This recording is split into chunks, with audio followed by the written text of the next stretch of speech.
My name is Shira Boehler, and I'm a lung cancer survivor. Lung cancer kills nearly 125,000 people each year.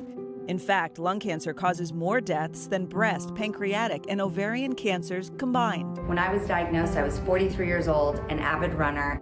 I was in shock when I was told I had lung cancer. I've never puffed a cigarette ever in my entire life.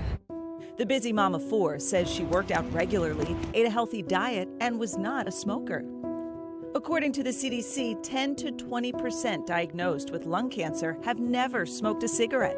This, among other factors, makes them ineligible for insurance coverage of early screenings. Shira's father is a lung doctor and says she grew up hyper aware of the dangers of smoking and secondhand smoke.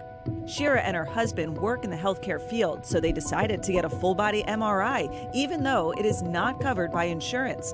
The MRI detected a mass in her right lung. Doctors said to follow up if she developed symptoms. I learned that an MRI isn't even the way we look at a lung. It's best to get a low-dose CT. So I followed up with that, and that's what revealed my lung cancer. Shira says that one CT scan saved her life. I learned then that I was very lucky, that I was able to catch it early, have half of my right lung removed, and be standing here today, cancer-free.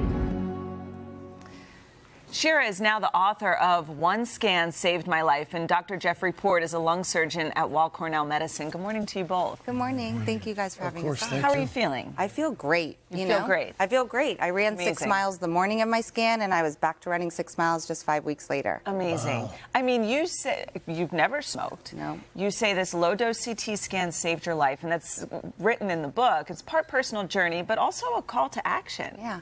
One Scan Saved My Life, which is honestly the name of my book for that reason.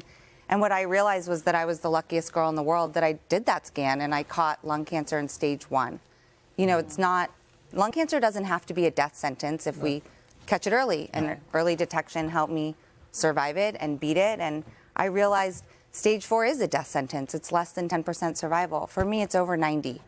And one scan saved my life, and I wanted to save others too. Yeah. Dr. Port, let's go back to what we just heard in that story there, this notion that for such a long time, the idea was lung cancer was one of those cancers that really affected older men primarily. That's no longer the case. No, it's not. We're learning that there's a growing population of non-smokers, especially younger non-smokers, females in particular, who are afflicted by the disease and not included in the screening guidelines. So we have to get smarter, and we have to do a better job in trying to identify these patients earlier. Shira's story is compelling. It shows us what the value of screening really is. Yeah. Unfortunately, a lot of lung cancer patients don't fall under the current guidelines. So do we need to then maybe expand those guidelines, doctor, especially for non-smokers, since you're starting to see this growth? I think that's exactly right. I think we have to get smarter, try to identify higher risk patients outside the guidelines to include them.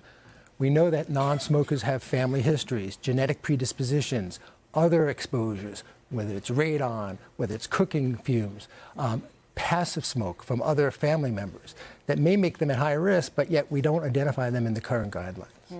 I think one thing I found most shocking is just how many deaths are related to lung cancer. And I'm so glad you're raising awareness about it, because we don't hear about it as much. There aren't lung cancer marches that you hear about all the time. Yeah, you're Why right. do you think that is? I mean, first, white is the lung cancer ribbon, like pink is for breast cancer.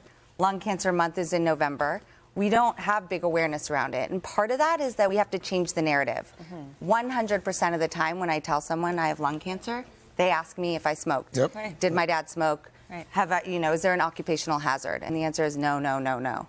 And my mom is a breast cancer survivor. She has no markers. I have no markers. She was diagnosed 26 years ago, doing great. And 100% of the time when she told people she was a breast cancer survivor, they say, can I help you drive the kids? What can I make you for dinner? You're right. There is the stigma that's attached terrible. to it. What do we know, Dr. Port, about some of the contributing factors to non-smoking lung cancer? We've learned that these patients have risks that are just not well identified, that they can have, as we discussed, passive smoking histories, potentially genetic predispositions. And Shira has taught us through the book that you really have to advocate for yourself. You have to look at your personal journey, your story, talk to your physicians and have a discussion, because while screening is not for everyone, clearly it's for more patients that are included now. And if you talk about the cancer history in your family, if you talk about your personal experiences, you might find yourself to be at higher risk than you think. Family history, yes. Yeah. Very eye-opening. Shira, Dr. Port, thank you so much for, Thank you. Thank you for being having here us. with us this morning. One scan saved my life. It is available today. And to read more about Shira's incredible story, go to today.com.